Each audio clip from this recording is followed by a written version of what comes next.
नहमदुहु व नुसल्ली अला रसूलिहिल करीम अम्मा बाद।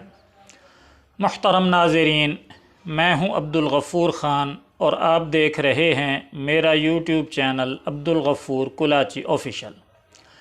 हज़रात मुहतरम, इंजीनियर साहब के स्टूडेंट्स को एक मसला है, वो ये है कि जब भी कोई वीडियो मैं अपलोड करता हूँ इंजीनियर साहब के मुताल्लिक़, तो उनके स्टूडेंट्स कमेंट बार के अंदर आ जाते हैं और कहते हैं जी आपने वीडियो में काट छाँट की है और मुख्तलिफ़ वीडियोज़ को आपस में टुकड़े मिलाए हैं और फिर एक वीडियो तैयार की है और आपने ये गलत हरकत की है। हालांकि ऐसा नहीं होता, बल्कि असल वीडियो में से ही जो मतलूबा जगह होती है वो मैं हवाले के लिए पेश करता हूँ।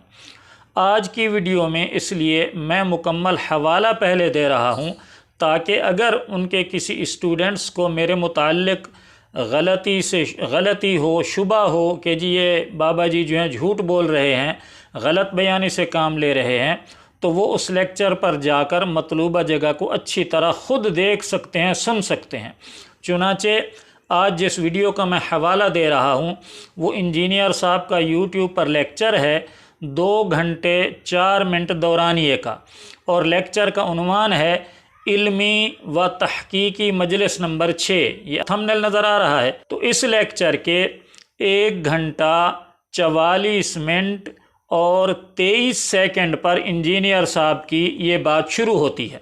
1 घंटा 44 मिनट 23 सेकंड पर इंजीनियर साहब हज़रात अंबिया अलैहिमुस्सलातु व तस्लीमात के मुताल्लिक़ इंतहाई नाज़ेबा अंदाज़ इख्तियार करते हुए कहते हैं कि कुरान मजीद के अंदर अंबिया से ज़्यादा तो शैतान का नाम मज़कूर है। अस्तग़फिरुल्लाह। क्या कहते हैं कि अल्लाह के बाद अगर किसी का सबसे ज़्यादा नाम कुरान में आया है तो शैतान का आया है, और फिर क्या कहा कि सबसे ज़्यादा नाम शैतान का आया है कुरान में, किसी पैगंबर का भी नाम इतनी दफ़ा नहीं आया। लीजिए सुनिए। कुरान में अल्लाह के बाद सबसे ज़्यादा नाम जिसका है वो शैतान है, किसी पैगंबर का भी नाम नहीं इतनी दफ़ा आया। कुरान में अल्लाह के बाद सबसे ज़्यादा नाम जिसका है वो शैतान है, किसी पैगंबर का भी नाम नहीं इतनी दफ़ा आया। तो इंजीनियर साहब ने क्या कहा कि किसी पैगंबर का नाम भी इतनी दफ़ा नहीं आया, यानी किसी एक पैगंबर का। फिर यहाँ तक इंजीनियर साहब का सीना ठंडा नहीं हुआ तो आगे तमाम अंबिया को इंजीनियर साहब ने इकट्ठा करके फरमाया कि सारे पैगंबरों के नाम जमा करें ना, जितनी दफ़ा रिपीट हुए हैं, यानी कुरान मजीद के अंदर अंबिया के जितने अंबिया के नाम आए हैं उन सब नामों को जमा करें, जो रिपीट हुए हैं फिर भी जमा करें, तो उससे ज़्यादा दफ़ा शैतान का नाम आया हुआ है। अस्तग़फिरुल्लाह। लीजिए सुनिए इंजीनियर साहब ने क्या कहा।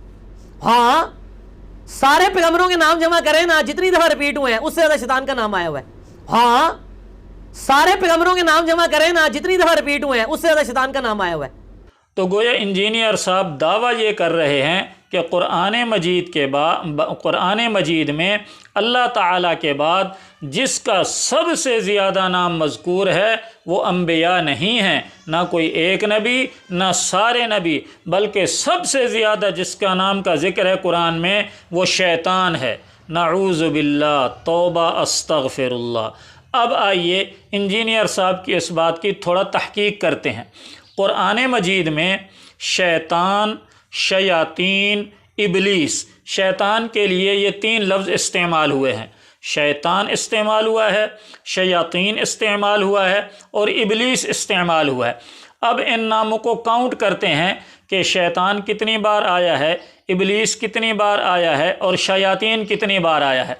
तो शैतान का नाम कुरान मजीद में 68 दफ़ा आया है, 68, और इबलीस का नाम कुरान मजीद में 11 बार आया है, और शयातीन का नाम कुरान मजीद में 17 बार आया है। यानी शैतान 68 और इबलीस 11, शयातीन 17, ये टोटल बनता है 96, 4 कम 100। तो मोहतरम इंजीनियर साहब, शैतान, शयातीन, इबलीस, इन तीनों को जमा करें तो कुरान मजीद के अंदर जो तादाद बनती है वो 100 से कम है, 96 है, 96 बार है। جبکہ آپ تو فرما رہے تھے نا کہ کسی پیغمبر کا نام بھی اتنی دفعہ نہیں آیا، تو محترم صرف ایک نبی حضرت موسیٰ علیہ السلام کا نام قرآن مجید میں 136 مرتبہ آیا ہے۔ کتنی مرتبہ؟ 136 مرتبہ، 136 حضرت موسیٰ علیہ السلام کا نام قرآن مجید میں اتنی دفعہ آیا ہے۔ تو شیطان، شیاطین، ابلیس، ان تینوں کے مجموعے کی تعداد بنتی ہے 96، جبکہ اکیلے حضرت موسیٰ علیہ السلام کا نام کتنی دفعہ آیا ہے؟ 136 بار۔ تو گویا آپ کا دعویٰ دھرے کا دھرا رہ گیا، اور آپ نے انبیاء کی شان میں گستاخی کی، اور آپ نے قصداً ایسا کیا، آپ نے جھوٹ بولا۔ یہ تو ایک نبی ہیں۔ پھر آپ نے اس سے آگے فرمایا کہ سارے پیغمبروں کے نام جمع کریں نا، جتنی دفعہ ریپیٹ ہوئے ہیں اس سے زیادہ دفعہ شیطان کا نام آیا ہے۔ ہاں، سارے پیغمبروں کے نام جمع کریں نا، جتنی دفعہ ریپیٹ ہوئے ہیں اس سے زیادہ شیطان کا نام آیا ہوا ہے۔ تو سارے پیغمبروں کے نام تو میں نے جمع نہیں کیے، صرف 6 انبیاء کے نام بطور مثال میں نے یہاں آپ کے سامنے رکھنے ہیں۔ حضرت موسیٰ علیہ السلام کا نام کتنی دفعہ آیا ہے؟ 136 دفعہ۔ حضرت ابراہیم علیہ السلام کا نام آیا ہے 69 دفعہ، 69 دفعہ۔ حضرت نوح علیہ السلام کا نام آیا ہے 43 دفعہ، 43۔ حضرت آدم علیہ السلام کا نام قرآن میں آیا ہے 25 بار۔ حضرت عیسیٰ علیہ السلام کا نام قرآن میں آیا ہے 25 بار، اور سرکار دو عالم صلی اللہ تعالی علیہ وآلہ وسلم کا نام نامی اسم گرامی محمد 4 بار آیا ہے۔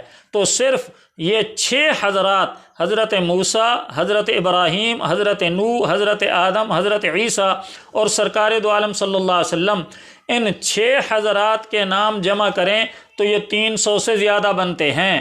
تو حضرت محترم انجینئر صاحب، یہ 6 حضرات انبیاء کے نام قرآن مجید میں ان کا مجموعہ 300 سے زائد بنتا ہے، اور باقی جتنے انبیاء کے نام ہیں ان کو جمع کریں تو یہ 500 سے زیادہ مرتبہ انبیاء کا نام قرآن مجید میں آیا ہے۔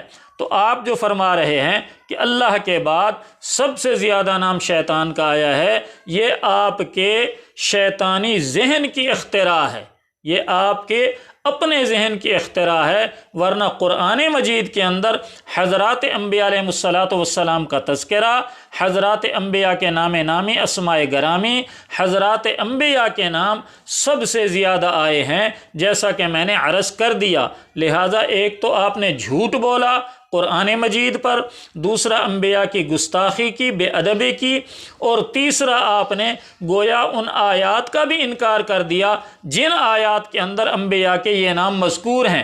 لہٰذا اپنے اس عمل سے توبہ کیجئے اور اپنے اسٹوڈنٹس کو گمراہ مت کیجئے، اور اسٹوڈنٹ سے بھی گزارش ہے کہ وہ اپنے استاد محترم انجینئر صاحب کی بات پر آنکھیں بند کر کے لبیک نہ کہہ دیا کریں، بلکہ انجینئر صاحب کی بات کی تحقیق بھی کر لیا کریں۔ چلیں اسی کی تحقیق کر لیں۔ آپ شیطان، ابلیس، شیاطین یہ قرآن مجید کے اندر تلاش کریں اور دیکھیں ان کی تعداد کتنی بنتی ہے، اور حضرت موسیٰ علیہ السلام کا نام صرف دیکھ لیں، ان کی تعداد، ان کے نام کی تعداد کتنی بنتی ہے، تو خود بخود آپ پر انجینئر صاحب کا جھوٹ واضح ہو جائے گا۔ اللہ تعالی ہمیں قرآن سے، حدیث سے، صحابہ سے محبت کرنے کی توفیق عطا فرمائے، اور حضرات انبیاء علیہ الصلاۃ والتسلیمات کی محبت اور حضرات انبیاء کا ادب ہمارے دلوں کے اندر پیدا فرمائے۔ وما علی الا البلاغ۔